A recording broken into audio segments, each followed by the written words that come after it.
अस्सलाम वालेकुम नाज़रीन, मैं हूं उस्मान गनी। आप देख रहे हैं किंग यूट्यूब चैनल आता है। बहुत ही अहम टॉपिक जिसमें हम बात तो सबसे पहले चलते हैं सीधा नेशनल टॉपिक्स के। नेशनल टॉपिक्स में हमारे पास टॉपिक है बहुत ही अहम, उसमें हम बात करेंगे मुल्की खस को। मुल्की खस में हमारे पास जो सबसे पहला टॉपिक है वो बहुत ही अहम है। उसमें हम बात करेंगे खैबर पख्तूनख्वा के लोकल बॉडी सिलेक्शन यानी कि बल्दियाती इंतखाबात की बात करेंगे कि इन बल्दियाती इंतखाबात में किस पार्टी ने कौन सी पोजीशन हासिल की और किस पार्टी के पास कितनी सीटें इस वक्त मौजूद हैं, और इसका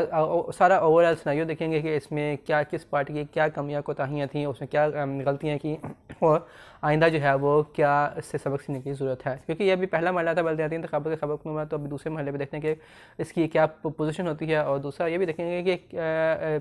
चेयरमैन और काउंसलर्स और फिर ये जो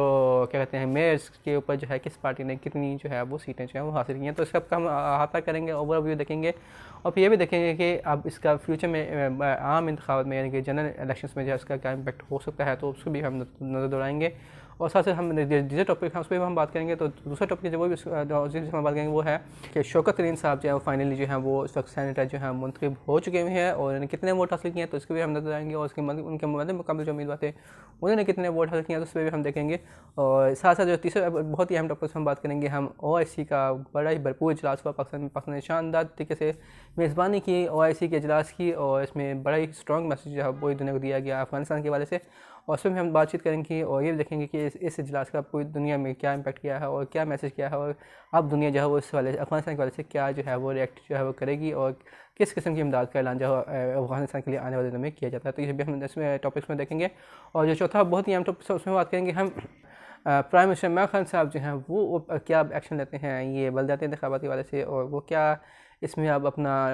टीम वर्क या फ्रेमवर्क जो है इसके ऊपर काम करते हैं। और दूसरा आप ये भी देखेंगे कि ये जो शहबाज शरीफ और ये जो मुस्लिम नून और जो जरदारी साहब जो हैं ये जो भी बातें करें कि हमें अब ऑफ़र की जा रही है कि हम आप हमसे डील कर लें, तो ये कर लें वो कर लें, तो इसमें भी हम देखेंगे इसमें किस हद तक सदाकत है। और कोई मुस्लिम नून कह रहे हैं कि नवाज शरीफ से रब्ता किया जा रहा है, उनसे कहा जाए कि आप डील कर लें। दूसरे जरदारी साहब कह रहे हैं कि मुझसे रब्ता किया जाए, मुझसे डील कर लें। तो इसमें हम देखेंगे कि इन बातों में या इन खबरों में कितनी सदाकत है और ये क्या वाकई में हकीकत है या फिर ये सिर्फ अफवाहें हैं जो कि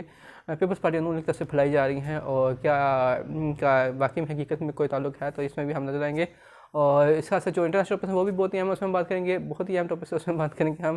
अफगानिस्तान के वाले से। तो अफगानिस्तान में जैसे कि मैं बता चुका हूँ कि OIC की कॉन्फ्रेंस पाकिस्तान ने भरपूर से इसका मुनाकिद की, तो उसमें अब फाइनली जो है अमेरिका भी जो है वो अब उसने वो मजबूर हो गया कि अफगानिस्तान के वाले से इंसानी बुनियाद पर जो इमदाद है उसको ओपन किया जाए। और क्योंकि अमेरिका की आप पता चल चुका आपको कि अमेरिका का दोगलापन या अमेरिका की दोहरी पॉलिसी जो थी वो आवाम के सामने जो थी दुनिया के सामने बल्कि जो थी वो अयां हो चुकी थी कि एक दफ़ा अमेरिका जो था वो इंसानी हकूक़ की मतलब यानी कि बात करने से रोकता नहीं था, और एक तरफ दूसरी तरफ जो है वो इंसानी हकूक़ की खुद ही खिलाफवर्जियाँ जो है कर रहा था इमदाद रोक के। तो अब फाइनली जो है अमेरिका ने अपने NGOs को और दीगर जो समाजी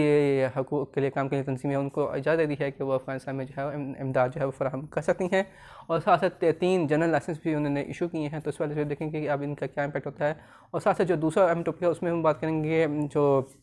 इस वक्त कशीदगी चल रही है रूस और यूक्रेन के दरमियान, क्या उसमें कोई कमी आई है, तो उसमें भी देखेंगे। और ये भी देखेंगे कि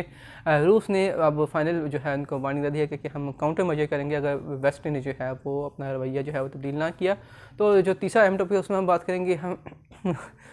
मेटावर्स के वाले से। तो हम ये भी देखेंगे कि मेटावर्स है क्या और फेसबुक ने अपना नाम मेटा क्यों रखा है, और उस पर भी हम नजर आएंगे। तो इन सब चीज़ों का हम अहाता करेंगे आज की वीडियो में। तो सबसे जाते हैं नेशनल टॉपिक्स पर हम बात करेंगे, वो करेंगे लोकल बॉडीज़ के इलेक्शन यानी जो खैबर पख्तूनख्वा में जो अभी इस वक्त जनरल इलेक्शन हुए हैं उस पर हम बात करेंगे। तो उसमें हुआ कुछ यूँ है कि ये इंतखाबात जो थे फाइनली जो थे यानी इलेक्शन कमीशन ने जो है वो मुनक्किद करवा दिए हैं, और इसमें जो है अब फाइनल रिजल्ट यानी कि अभी तक रिजल्ट जो है वो आ रहे हैं। अभी प्रॉपर पूरे 64 जो उनकी नशिस्तें थी उनके रिजल्ट जो है अभी तक नहीं आए, उसमें से अभी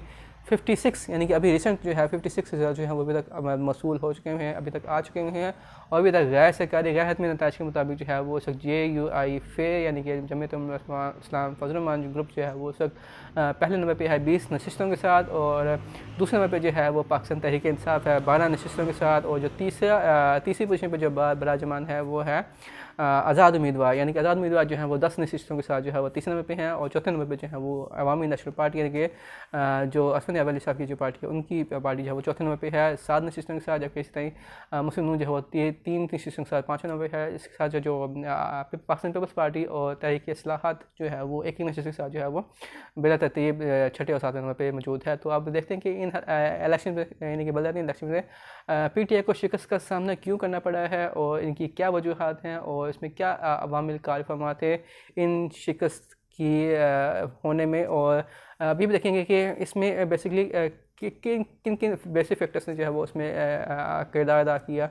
PTI की शिकस्त में और जमीयत उलमा फजल महमूद ग्रुप के फतह में। तो इसमें हम बात करते हैं कि अभी तक की जो अभी नताइज के मुताबिक जो चूँकि 20 नशिस्तें जो है वो जमीयत उलमा इस्लाम फजल महमूद ग्रुप ने हासिल कर ली हुई हैं। तो ये हैरानकुन कामयाबी थी इस वक्त जमीयत उलमा इस्लाम की तरफ से, और पाकिस्तान तहरीक इंसाफ जो है उसको शिकस्त का सामना, क्योंकि अभी तक की जो इत्तलात के मुताबिक जो कहा जा रहा था, जैसे शौकत यूसुफ सईद साहब ने कहा है कि बेसिकली हमारी शिकस्त की बुनियादी वजह जो है वो महंगाई है, और महंगाई ही बेसिक वजह है। जबकि शिबुल फाज ने कहा है कि इन बलदियाती इंतखाबात में के बलदियाती इंतखाबात में PTI का मुकाबला PTI ही से था, और इस वजह से जो था PTI जो था वो शिकस्त से जो 2-4 हुई है। जबकि इस तरह ही शहबाज गिल साहब ने भी कहा है कि PTI की जो अपना फोल्ड जो है वो बेसिकली इन इंतखाबात में शिकस्त की बुनियादी वजह बना है, और इसमें PTI का सबसे बड़ी गलतियाँ जो है इसका बुनियादी किरदार जो है उसने अदा किया। तो जब जबकि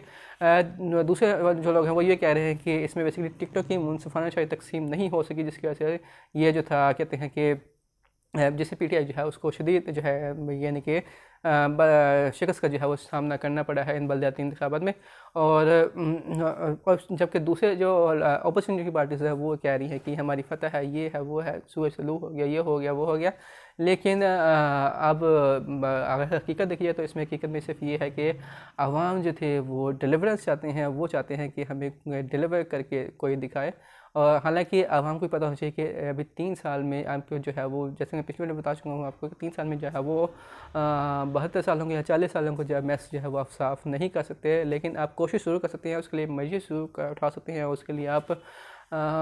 रैपिड स्टेप्स जो हैं वो ज़रूर ले सकते हैं, और उसको जो है आप एक यानी कि एक मंजिल की तरफ जो है अगर आप उसको चला दें, उसको ट्रेन को या उस सफ़र को तरफ गामज़न हो जाएँ, तो इंशाअल्लाह अगर आप सही मंजिल की तरफ गामज़न होंगे तो मंजिल भी आपको आसानी से मिल ही जाएगी। PTI को जो है वो ये देखने की ज़रूरत है कि कौन कौन से जो पार्टी के अंदर जो कैसे कौन कौन से किरदार हैं जो कि विकेट के दोनों जानिब जो है शायद खेलने की कोशिश कर रहे हैं, तो उनको भी देखने की ज़रूरत है। और ये भी देखने की ज़रूरत है कि कौन जो है वो, अब जैसे कि वो डिप्टी स्पीकर KPK असम्बली ने खुद कह दिया है कि कुछ MPs जो थे वो पैसों की खातिर बिक गए, और इस तरह हो गया, ये हो गया। अब ये उनके मुताबिक है। और दूसरा ये कि वो कहते हैं कि कुछ MP जो थे वो GRI फेक कैंडिडेट्स की जो थे वो सपोर्ट कर देते हैं। तो इस तरह के हालात अगर देखें तो आप इमरान खान साहब को जो है वो पार्टी के तंजीमी ढांचे के ऊपर फौरी तौर के ऊपर तवज्जो देने की ज़रूरत है, और ये देखने की ज़रूरत है कि ग्रास रूट लेवल पे इमरान खान को खुद जाने की ज़रूरत है, और देखने की ज़रूरत है कि नीचे पार्टी का स्ट्रक्चर क्या है और पार्टी की बुनियाद जो है वो किस बेसिस पे खड़ी हुई है। और नीचे अगर ग्रास रूट लेवल पे इमरान खान नहीं जाएंगे तो ये पार्टी का जो तंजीमी ढांचा है वो बुरी तरह कोलैप्स भी हो सकता है अगर इसके ऊपर फौरी तौर पर तवज्जो ना दी गई। और इमरान खान प्राइम मिनिस्टर इमरान खान ने खुद बुनियादी कदम ना उठाया और ख़ुद जाके पार्टी के तंजीमी ढांचे को मजबूत और मुनज़्ज़म बुनियादों पर इसको खड़ा ना किया, तो ये एक बहुत ही बड़ा सेटबैक हो सकता है PTI के लिए आम इंतखाबात में भी। और प्राइम मिनिस्टर खान को ये भी चाहिए, जैसे कि मैं आपको एक छोटी सी बात बताता हूँ कि जिस तरह एक क्रिकेट टीम होती है, क्रिकेट टीम में एक क्रिकेट बोर्ड होता है, क्रिकेट बोर्ड होता है वो फिर उसके अंदर एक चीफ सेलेक्टर होता है। जो चीफ सेलेक्टर होता है वो बेसिकली वो 11 खिलाड़ी जो होता है वो सिलेक्ट करता है, जिसने जाके दूसरी टीमों से मुकाबले करने होते हैं, यानी कि मैचेस जीतने होते हैं, वर्ल्ड कप जीतना होता है, दूसरे टूर्नामेंट जीतने होते हैं। तो अगर वो चीफ सेलेक्टर जो है वो सही टीम जो है वो सिलेक्ट करेगा तो डेफिनेटली टीम भी अच्छा परफॉर्म करेगी, और टीम जो है वो इंशाअल्लाह यानी कि वो जो उस पोजीशन में होती है कि वो ये कप जो है या जो भी टूर्नामेंट जो है वो जीत सकती है। तो जिस तरह चीज़ जो है वो 11 खिलाड़ी खिला करता है, फिर वो 11 खिलाड़ी होते हैं वो आके मैदान में आके परफॉर्म करते हैं, और वो इस बात को यकीनी बनाते हैं कि वो आखिरी दम तक फ़ाइट करते हैं और खेलती हैं और अपना 100% जो है वो परफॉर्म करने की कोशिश करते हैं। तो इसी तरह जो PTI में जो चीफ सेलेक्टर है उसको भी इस तरह का होना चाहिए कि वो इस तरह की बेहतरीन खिलाड़ी जो है वो सिलेक्ट करें नीचे ग्रास रूट लेवल पे भी, कि जो जो बहुत ही अच्छा परफॉर्म कर सकें और इस बात के यानी कि अपना 100% जो है वो फाइट कर सकें। क्योंकि अगर जब अगर आपकी टिकट देने की जो सिलेक्शन है वो अगर अच्छी होगी, अगर आपको टिकट अच्छे बंदों को यानी कि अगर आप मेरिट पे जो है वो टिकट नीचे डिस्ट्रीब्यूट करेंगे तो आपको डेफिनेटली जो है वो रिजल्ट्स भी उसी तरह अच्छे मिलेंगे। क्योंकि बेसिकली होता ही है कि आपको चाहिए कि जब भी कोई टिकट जो है डिस्ट्रीब्यूट की जाए ग्राउंड लेवल जब की है कोई भी पार्टी करती है तो वो पहले उस कैंडिडेट का इंटरव्यू करती है, उससे मालूमात लेती है, उसका बैकग्राउंड चेक करती है और सब कुछ उसकी ओवरऑल उसकी जो है वो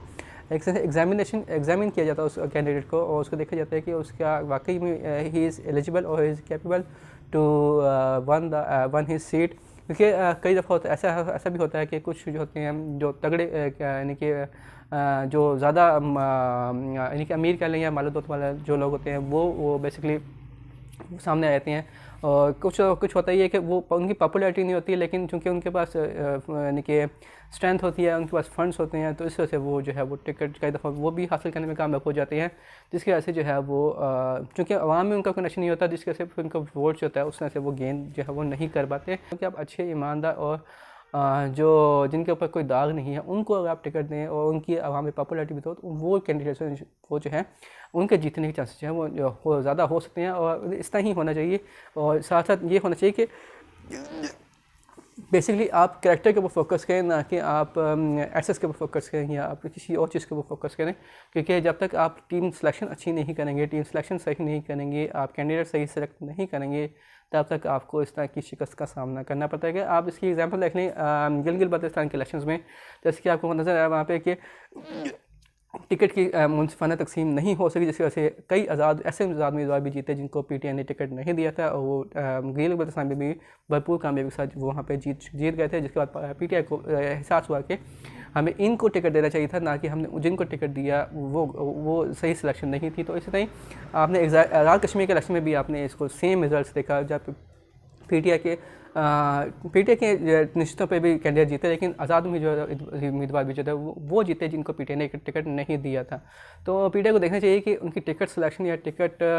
देने की जो अहलियत है, काबिलियत है, उसको भी दोबारा उसको एग्जामिन करना चाहिए और ये कहना चाहिए कि बेसिकली चीफ सेलेक्टर के ऊपर ही सारा दारो मदार होता है कि वो क्या टीम सेलेक्ट करता है और क्या वो नीचे करता है। क्योंकि अब बेसिकली अब बात सिर्फ ये है कि मैं अपन को खुद नीचे ग्रास रूट लेवल जाकर देखने की ज़रूरत है, और ये देखने की ज़रूरत है कि नीचे पार्टी में तंजीमी ढांचा जो है वो किस हालत में मौजूद है, और उसका अब क्या हाल जो है वो नीचे हो चुका हुआ है, और उसके ऊपर फौरी तौर पर मैं अपन जो है वो इसको ओवरहालिंग करने की ज़रूरत है, यानी कि इसके ऊपर तवज्जो देने की ज़रूरत है। और अगर आपने जनरल इलेक्शंस में कामयाबी हासिल करनी है तो आपको दूसरी पार्टियों की तरह अपना तंजीमी ढांचा और बुनियादी बेसिक ग्रास लेवल स्ट्रक्चर है अपनी पार्टी का, उसको मजबूत करना होगा, उसको मुनज़्ज़म करना होगा। और पार्टी के अंदर जो ग्रुप बंदीज हैं और धड़ेबंदी हैं, और साथ साथ जो दीगर अवामिल हैं उनके ऊपर भी काबू पाना जो है वो इंतहाई ज़रूरी है प्राइम मिनिस्टर इमरान खान के लिए। और अगर इसके ऊपर काबू ना पाएगा तो ये आपके लिए जनरल इलेक्शंस में मज़ीद मुश्किलात जो है वो खड़ी कर सकते हैं। तो इन्हीं के साथ चलते हैं दूसरे टॉपिक में बहुत ही हम तो उसमें बात करेंगे शौकत तरीन साहब के ऊपर। तो शौकत तरीन साहब फाइनली जो है KPK से जो है वो सेनेटर मुंतखब हो गए हैं। 83 वोट से उन्होंने बेसिकली शायद वो उन्हें हासिल की है, और उनके मद्दम काबिल जो उम्मीदवार थे उन्होंने 13 वोट हासिल की हैं। तो इसके साथ शौकत तरीन साहब जो फाइनली जो है वो सेनेटर मुंतखब हो गए हैं, और उनकी राह में जो रुकावट हायल थी कि जो मशीर जो है वो बेसिकली 6 माह या इससे ज़्यादा अर्से तक वो जो है वो ओहदे पे नहीं रह सकता था। अब फाइनली उनकी राह में रुकावट जो दूर हो गई। अब उम्मीद करते हैं कि शौकत तरीन साहब जो है वो पूरी तनदोही के साथ दिल जमी के साथ जो है वो अपना काम जो है अंजाम देंगे, और पाकिस्तान की माशी मुश्किलात जो है उसके ख़ात्मे का भी एहतमाम करेंगे, और उसके लिए भी काम बड़ी ही खुशखुशबू के साथ जो है वो दिन रात जो है वो एक कर देंगे। तो देखते हैं कि शौकत तरीन साहब जो है वो पाकिस्तान को माशी बहरानों से कैसे निकाल पाते हैं, और किस हद तक जो है पाकिस्तान की माशियत को जो है वो सही बुनियादों पे जो है वो खड़ा करते हैं। तो ये भी आने वाले दिनों में जो अभी बाकी है। जो तीसरा हमारे पास टॉपिक वो भी बहुत ही अहम, तो उसमें बात करेंगे OIC के इजलास के ऊपर। तो बेसिकली पाकिस्तान ने बहुत ही अहम मौके पे जो है ये OIC का इजलास जो है वो मुनक्किद किया इस्लामाबाद में, और ये बहुत ही बड़ी कामयाबी है इस वक्त प्राइम मिनिस्टर इमरान खान साहब की, हुकूमत पाकिस्तान की भी और रियासत पाकिस्तान की भी, कि उन्होंने एक इतना बड़ा इजलास जो था वो पाकिस्तान में मुनक्किद करवाया OIC का। ख़ुसूसन अफ़गानिस्तान के हवाले से, क्योंकि अफ़गानिस्तान के हवाले से जो पूरी दुनिया जो थी वो उस वक्त लाताल्लुक़ बनी हुई थी। एक तरह से उन्होंने आँखें बंद की हुई थी अफ़गानिस्तान के हवाले से, और एक बड़े इंसानी बुरहान और आलमी का जो था वो इंतज़ार किया जाता कि अगर, क्योंकि अमेरिका ने तो इमदाद बंद की हुई थी और अमेरिका ने उनके अपने फ़ंड्स भी थे वो अफ़गानिस्तान के वो रोके हुए थे, जिसका से वहाँ पे भूख, अफलास, गुर्बत और माशी बदहाली जो थी वो अरूज पे पहुँच चुकी हुई थी। तो जिसके बाद पाकिस्तान की ज़िम्मेदारी बनती थी कि वो आगे बढ़े और दुनिया को झंझोड़े और मुस्लिम ममालिक को भी बेदार करे ख़्वाब गफ़लत से कि वो अफ़गानिस्तान के वाले से तवज्जो दें और एक बड़े इंसानी बुरहान को जो है वो पैदा होने से पहले ही उसको रोकें, उसको ख़त्म करें और उसको काबू पाएँ। तो अब फाइनली जब ये OIC का इजलास में तमाम इस्लामी ममालिक के सरबराहान बशमूल तमाम ऐसे ममालिक जो सब जो शामिल हुए जिनका इंतज़ार किया जा रहा था, तो फाइनली सऊदी अरब के वज़ीर ख़ारजा फैसल बिन फरहान साहब भी इसमें आए और इसके अलावा दीगर जो मायनाज़ वज़ीर ख़ारजा थे वो भी इस इजलास में उन्होंने शिरकत की और साथ साथ बड़े ही बहुत ही बड़े यानी कि मौसर अंदाज में जो है अफ़गानिस्तान के वाले से जो है वो ये आवाज़ उठाई गई इस फोरम से। और साथ साथ सऊदी अरब ने जो है बाकायदा जो है वो 1 अरब रियाल जो है इमदाद का ऐलान भी किया है अफ़गानिस्तान के लिए। साथ साथ दीगर ममालिक ने भी जो है वो इमदाद का ऐलान किया है। तो ये बहुत ही बड़ी कामयाबी है अफ़गानिस्तान के लिए भी, पाकिस्तान के लिए भी, और पाकिस्तान ने जो है वो बड़े भरपूर अंदाज से जो है वो अफ़गानिस्तान के लिए जो है वो आवाज़ उठाई है और अफ़गानिस्तान में जो पैदा होने वाले इंसानी बुराना है उसको ख़त्म करने के लिए, उसको काबू पाने के लिए जो है वो इक़दाम किए हैं। क्योंकि अगर ये इंसानी बुरान वहाँ पर जन्म लेता तो इससे ना सिर्फ पाकिस्तान मुतासिर बल्कि पूरा ख़ित्ता बल्कि पूरी दुनिया भी मुतासिर होने का एहतमाल था। और इंशाअल्लाह आप उम्मीद करते हैं कि, और आप ये देख लें कि इस इजलास का इतना मौसर इम्पैक्ट हुआ है पूरी दुनिया में कि अब फाइनली जो अमेरिका है वो भी मजबूर हो गया है इस इजलास के बाद कि वो अफ़गानिस्तान की जो इमदाद है वो बहाल करे। और उसने फाइनली अमेरिका ने भी अब फैसला किया है कि वो अब उसने NGOs को और समाजी तंजीमों को भी इजाज़त दी है कि अफ़गानिस्तान में जो है वो बराह रास्त जो है वो इमदाद जो है वो फराहम कर सकती हैं। और साथ साथ उन्होंने 3 जनरल लाइसेंसेस भी जो है अमेरिका ने जो है वो इशू कर दी हैं कि वो जिसके ज़रिए से जो है वो अफ़गानिस्तान को जो है वो इंसानी बनाने पर जो है वो इमदाद जो है फराहम की जा सकती है अब। और अमेरिका ने ये कदम इतनी देर बाद उठाया है क्योंकि अमेरिका के ऊपर इतना प्रेशर बिल्ड हो चुका हुआ था अमेरिका के अंदर से भी और बाहर से भी कि अमेरिका जो है एक तरफ तो इंसानी हकूक़ की बात करता है कि इंसानी हकूक़ के पूरी दुनिया में हम प्रमोट करते हैं, उसको प्रोटेक्ट करेंगे, लेकिन दूसरी तरफ वो खुद ही इंसानी हकूक़ की खिलाफवर्जी भी करता है, इंसानी हकूक़ को पामाल भी कर रहा था इंसानी इमदाद बंद करके अफ़गानिस्तान की। तो फाइनली अब अमेरिका जो है उसने भी इमदाद खोलने का ऐलान जो है वो कर दिया है। तो ये बहुत ही बड़ी कामयाबी है पाकिस्तान की भी, OIC की भी और मुस्लिम दुनिया की भी कि उसने इस इजलास के ज़रिए है पूरी दुनिया को जो झंझोड़ दिया है, उसको उठाया है, उसको ख़बर गफ़लत से बेदार किया है और अफ़गानिस्तान के लिए जो है एक बड़ा जो इंसानी बनाने पर जो ह्यूमैनिटेरियन एड है उसका एहतमाम भी किया है। और साथ साथ अब इंशाअल्लाह इसके साथ ही ख़ित्ते में सूरत हाल जो है और ख़ास तौर पर अफ़गानिस्तान में सूरत हाल जो है वो बेहतरी की तरफ जो है वो गामज़न हो जाएगी। तो ये बहुत ही बड़ी कामयाबी है ना सिर्फ इमरान खान साहब की बल्कि ये पाकिस्तान की भी और तमाम उन इदारों की भी जिन्होंने इसको कामयाब बनाने में अपना किरदार जो था वो अदा किया था। तो अब फाइनली हम चलते हैं चौथे टॉपिक से। तो चौथे टॉपिक बहुत ही अहम, उसमें हम बात करेंगे हम ये प्राइम मिनिस्टर इमरान खान साहब के ऊपर। तो प्राइम मिनिस्टर इमरान खान साहब ने अब हमने बात ये करनी थी कि उन्होंने अब क्या एक्शन लिया है बलदियाती इंतखाबात के वाले से। तो उसमें हुआ कुछ नहीं है कि प्राइम मिनिस्टर इमरान खान साहब ने फैसला किया है कि उन्होंने अब तमाम एक जामिया रिपोर्ट तलब की है KPK के CM महमूद खान साहब से भी, और उन्होंने दीगर लोगों से भी मुलाकात करने का फ़ैसला किया है। उन्होंने देखने का फ़ैसला किया कि इसमें इस इंतखाबात में शिकस्त की वजूहत क्या बनी। और प्राइम मिनिस्टर इमरान खान साहब ने खुद भी ऐलान कर दिया हुआ है कि हम इस इंतखाबात में शिकस्त को कबूल करते हैं और हम बेहतर तैयारी के साथ और बेहतर हिकमत अमली के साथ जो है वो बलदियाती इंतखाबात के बलदियाती इंतखाबात के दूसरे मरहले के लिए जो है वो मैदान में उतरेंगे और इंशाअल्लाह उसमें हम कामयाब हासिल करेंगे। तो देखते हैं कि इस वाले से प्राइम मिनिस्टर इमरान साहब जो है वो क्या हिकमत अमली इख्तियार करते हैं और क्या चर्चा करते हैं और कैसे KPK के बलदियाती इंतखाबात के दूसरे मरहले में जो है वो कामयाबी समेट पाते हैं। तो ये भी देखना भी बाकी है। और दूसरा बात करेंगे कि अब चूँकि वफाकी हुकूमत जो है वो इस्लामाबाद में बलदियाती इंतखाबात जो है वो मुनक़्क़िद करवाने जा रही है, तो उस वाले से भी देखना है कि उनकी तैयारी क्या हो। साथ साथ पंजाब में भी अब बलदियाती इंतखाबात जो है उसके वाले से पंजाब हुकूमत की तैयारी भी इस वक्त क्या। तो प्राइम मिनिस्टर इमरान खान साहब जो है वो तमाम महाज़ों पर अकेले ही इस वक्त जो है वो मसरूफ़ अमल हैं और देख रहे हैं कि अब इन तमाम महाज़ों पे अब उनको अकेले ही फ़ाइट जो है शायद करना पड़ रहा है, क्योंकि उनकी जो टीम है वो अब इस तरह से यानी कि उनको भी उसी तंदही से उसी दिलजमी के साथ जो है वो काम करना चाहिए जिस तरह से प्राइम मिनिस्टर इमरान खान साहब कर रहे हैं। और प्राइम मिनिस्टर इमरान खान को ये जो पेश नहीं आनी चाहिए थी कि प्राइम मिनिस्टर इमरान खान को उसको अब खुद जाके जो है वो तमाम मामला को जो है वो देखना पड़ रहा है, और ख़ुद जाके जो है पार्टी के तंजीमी ढांचे को भी देखना पड़ रहा है, पार्टी के इंटरनल क्राइसिस को भी देखना पड़ रहा है, पार्टी की ग्रुप बंदी को भी देखना पड़ रहा है, और दीगर जो चीज़ें उनको भी देखना पड़ रहा है। तो ये चीज़ें पार्टी के जो जितने नीचे लेवल पर जो जिम्मेदार थे उनको देखनी चाहिए थी, और उनको जो था ये नौबत नहीं आने देनी चाहिए थी कि अब प्राइम मिनिस्टर इमरान खान को ये वाक़या जो है खुद जो है अब ये इनको हैंडल करना पड़ रहा है। तो बहरहाल फिर इन बातों के बावजूद भी जो है प्राइम मिनिस्टर इमरान खान जो है वो खुद जो है वो अब इन तमाम चीज़ों को जो है वो अब मॉनिटर करेंगे और देखेंगे कि अब PTI जो है वो अब उसका इंशाअल्लाह ज़रूर जो है उसको मजबूत, उसका तंजीमी ढांचा भी मजबूत बुनियादों पर जो है उसको इस्तेमाल करेंगे, और उसको इस बात को यकीनी बनाएंगे कि इस ढांचे के साथ जो है वो आइंदा बल्दियाती इंतखाबात के दूसरे मरहले में और दीगर सूबों में जो होने वाले बल्दियाती इंतखाबात में भी भरपूर कामयाबी हासिल करेंगे। और साथ साथ जो है वो इलेक्ट्रॉनिक वोटिंग मशीन के वाले से भी इस बात को यकीन बनाएंगे। इलेक्ट्रॉनिक वोटिंग मशीन में जो कहा यह जा रहा है कि चूँकि कैंडिडेट ज़्यादा होते हैं तो उसमें खाने कम होते हैं, तो इस वजह से वो कुछ कैंडिडेट्स के जो है वो नाम या उसके जो निशाना था वो उस मशीन में नहीं आ सकती, ऐसा वो है। तो उस जो खामियाँ हैं इलेक्ट्रॉनिक वोटिंग मशीन उसको भी दूर करना चाहिए, और इलेक्शन मशीन को चाहिए कि वो इन खामियों को फौरी तौर पर दूर करें, और जितने भी कैंडिडेट्स हैं उसके बल्कि मशीन में इस लिस्ट को जो है वो अगर खाने जो है उसकी तादाद कम है तो उसको भी इनक्रीज़ किया जाए, और इस मशीन को जो है जल्द से जल्द इस्तेमाल में लाया जाए, ताकि इसका जनरल इलेक्शन में जो है वो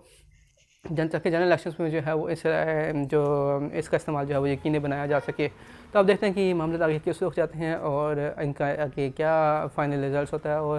प्राइम मिनिस्टर इमरान खान क्या अब 2023 के इलेक्शन की तैयारी करने के मूड में हैं, क्या वो अब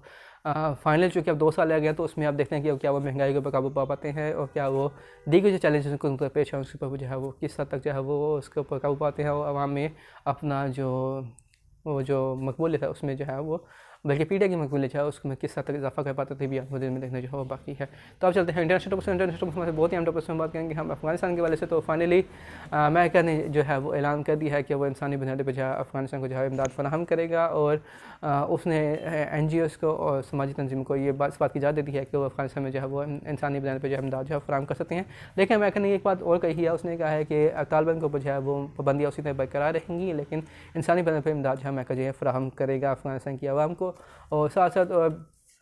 अमेरिका ने 3 जनरल लाइसेंस भी जो है वो इशू कर दी हैं, जो कि इस बात को यकीनी बनाएंगे कि अफगानिस्तान में जो है वो इमदाद को जो है फरहमी को जो है वो यकीनी बनाया जा सके, और उसमें ट्रांसपेरेंसी भी जो है वो उसको इंश्योर किया जा सके। तो अब देखते हैं कि अमेरिका के सलाह के बाद दीगर ममालिक जो है वो उन्होंने भी अब आगे बढ़े हैं, जिसमें सऊदी अरब सबसे सारे फहरिस्त है। सऊदी अरब ने आके अब खुद जो है वो सऊदी में जो अफगानिस्तान के इस वक्त एम्बेसडर हैं उन्होंने भी जो है वो उसकी जो सऊदी किंग सलमान की तरफ से जो है उनके रिलीफ सर्विसेज की तरफ जो इमदाद दी गई है उसको भी आप डिस्ट्रीब्यूट करने का आगाज़ कर दिया है अफ़गानिस्तान में, और इस अमल को जो है वो ख़ुद मॉनिटर कर रहे हैं। अफ़गानिस्तान के एम्बेसडर सऊदी अरब के एम्बेसडर जो है अफ़गानिस्तान में वो खुद कर रहे हैं, डिस्ट्रीब्यूट कर रहे हैं। तो बहुत अच्छा इक़दाम है, और सऊदी अरब ने मज़ीद जो है वो इंसानी बुनियाद पर इमदाद जो है वो फराहम करने का ऐलान किया अफ़गानिस्तान के लिए, और ये बहुत ही बड़ी बात है। और उसके साथ दीगर ममालिक जो है वो भी अब आगे बढ़ रहे हैं, और वो भी अब इमदाद जो है वो फ़ौरी तौर पर फराहम करने कह रहे हैं, जबकि इसने जर्मनी ने और यूरोपियन ने भी इमदाद फराहम करने का ऐलान किया है। तो ये बहुत ही खुशहाल बात है कि अब दुनिया को एहसास हो चला है कि अफ़गानिस्तान में जो है इंसानी बुनियाद पर जो ह्यूमैनिटेरियन क्राइसिस जो था, जो कि एक बड़ा इंसानी अलमिया जो था वो जो जन्म लेने जाता उसको भी अब काबू पाने में मदद मिलेगी, और साथ साथ जो माशी मुश्किलात है अफ़गानिस्तान की उसको भी सॉल्व करने में जो है वो मदद मिलेगी, और साथ साथ जो एक सख्त सर्दियाँ हैं, सख्त विंटर जो है उसमें भी अफ़गान अवाम को जो है वो उसका मुकाबला करने का हौसला और हिम्मत मिलेगी। तो ये अब पूरी दुनिया जो है वो इस वाले से अब पूरी तरह फोकस है, मुतमिन है, और इंशाअल्लाह अब ये मामला जो है इंशाअल्लाह बेहतरी की तरफ से हो गामज़न है। तो दूसरा टॉपिक हमारे बहुत ही अहम, तो उसमें बात करेंगे हम रूस और यूक्रेन के मामले के ऊपर। तो हो जैसा पिछली वीडियो में बात करेंगे रूस और यूक्रेन के ऊपर कि अब दोनों के मामला जो है वो अभी तक जूं के तूं हैं, और इसमें किसी किस्म की कमी वाक़ई नहीं हुआ, बल्कि दोनों तरफ से ट्रूप्स जो हैं वो मज़ीद जो हैं वो पहुँच गए वहाँ पे। और फाइनली जो है वो रशिया ने वार्निंग दे दी है वेस्ट को, यानी कि यूरोपियन को, कि वो रशिया जो है वो काउंटर मर्जी लेगा अगर यूरोपियन या वेस्ट ने जो है वो अपने इन इक़दाम को जो है उसके पर काबू के इन इक़दाम के ऊपर उनको रिवर्स ना किया या उनको पीछे उनसे पीछे ना हटा, तो रशिया जो है वो फिर बाउंड हो जाएगा कि वो भी जवाबी इक़दाम जो है वो करे यूरोपियन के ख़िलाफ़ या वेस्ट के ख़िलाफ़ जो है। तो ये मामला अभी तक जूं के तूं है और एक बड़े ये बहरान जो है वो इस वक्त मुंतज़िर है कि अक़वाम मुत्तहिदा या दीगर जो अदारे हैं, सिक्योरिटी काउंसिल हो गया, वो इसमें इंटरवेंशन करें और इस मामले को जो है वो डिफ्यूज़ के टेंशन को डिफ्यूज़ करें और ख़त्े में जो है वो एक टेंशन को जो है उस कशीदगी जो है उसको ख़ात्मा मुमकिन बनाया जा सके। तो अब देखते हैं कि ये मामले किस हो जाते हैं। दूसरा हम बात करेंगे मेटावर्स के बारे से। तो बेसिकली हम बात करेंगे कि मेटावर्स है क्या चीज़ और फेसबुक ने अपना नाम मेटा क्यों रखा है और अपना नाम चेंज किया मेटा रख के। और अगर आप इसका लोगो देखें मेटा का तो वो भी आपको एक ग्लासेस का नज़र आएगा। तो बेसिकली मेटावर्स एक नई दुनिया या एक नई तख़य्युलाती दुनिया जो है वो एक आने जा रही है आने वाले चंद सालों में या कुछ एक डेकेड्स में शायद। तो वो आके पूरी तरह से जो है अब ये इंटरनेट की दुनिया को चेंज कर देगी। जैसे कि पहले वेब 2.0 चल रहा था, तो अब वेब 3.0 जो है वो आने जा रहा है और मेटावर्स जो है वो टोटली जो है वो कॉन्सेप्ट जो है वो चेंज करने जा रहा है। क्योंकि पूरा वर्चुअल रियलिटी के ऊपर ये मबनी एक कॉन्सेप्ट है, एक डिज़ाइन है जिसमें इंसान जो है वो अपनी तरफ से एक तख़य्युलाती दुनिया में जो है अपना एक यानी कि एक नई दुनिया जो है वो बसा सकता है और उसमें बड़े बड़े इन्वेस्टर्स जो हैं वो इसमें इन्वेस्ट कर रहे हैं। और फेसबुक ने भी इसमें बिलियंस ऑफ डॉलर्स जो है वो इसमें इन्वेस्ट कर दिए हुए हैं मेटावर्स में। और फेसबुक जो है तेज़ी से इस पर जो है वो काम कर रहा है। तो आखिर इसका फ़ायदा क्या है और इसके इंसानी ज़िंदगी पर असरात क्या होने जा रहे हैं, तो ये भी अभी आने वाले दिनों में देखना बाकी है। क्योंकि आप 24 घंटे तो वो वर्चुअल रियलिटी वाला बॉक्स अपने आँखों पर लगा के नहीं बैठ सकते और इसकी आँखों पे क्या इंसानी जिस्म के ऊपर क्या असरात होंगे, तो ये भी देखना बाकी है। और दूसरा ये कि क्यों जो है ये बड़ी बड़ी कंपनियाँ जो है इसमें बिलियंस ऑफ डॉलर जो है क्यों इन्वेस्ट कर रही हैं, तो ये भी इसमें देखना बाकी है। और क्यों जो है वर्चुअल रियलिटी की दुनिया में जो है क्यों जो है बड़े बड़े इन्वेस्टर जो हैं वो वर्चुअल जो है वो प्रॉपर्टीज जो है क्यों बाई कर रहे हैं और क्यों जो है वो एक बड़ा जो है वो वर्चुअल रियलिटी की दुनिया जो है वो माज़ वजूद में जो है आने वाली है। तो ये भी देखना बाकी है। तो ये देखते हैं कि मेटावर्स जो है अब ये फ्यूचर में क्या इनकलाब बर्पा करता है। क्योंकि अभी फेसबुक का जो एक प्रोडक्ट है ओकुलस 2 शायद है, तो वो भी मार्केट में आ चुका है जिसकी भी प्राइस जो है वो $299 है। तो अब देखते हैं कि अब ये मामला किस हो जाते हैं कि ये तो अभी शुरुआत है। तो अभी देखें कि इसकी लिमिट क्या होती है, क्या ये एंडलेस है या फिर ये इसकी भी कोई थिंकिंग की लिमिट है, तो ये भी देखना बाकी है। क्योंकि अगर मेटावर्स अगर आता है दुनिया में तो देखना ये बाकी है कि क्या ये बच्चों के लिए भी बच्चों के ऊपर उतना इसका इम्पैक्ट होता है या फिर बड़ों के ऊपर जो है इसका भी उतना इम्पैक्ट होता है, तो ये भी देखना बाकी है। तो खैर हम टेक्नोलॉजी के ऊपर इतनी दूर निकल गए हैं। तो अब इस वीडियो को वाइंड अप करते हैं। तो अगर वीडियो को पसंद आए तो इस वीडियो को लाइक कीजिए, चैनल को सब्सक्राइब कीजिए और कमेंट सेक्शन में अपने आगे साथ मत भूलिएगा। हमें दुआ में रखिएगा। पाकिस्तान जिंदाबाद।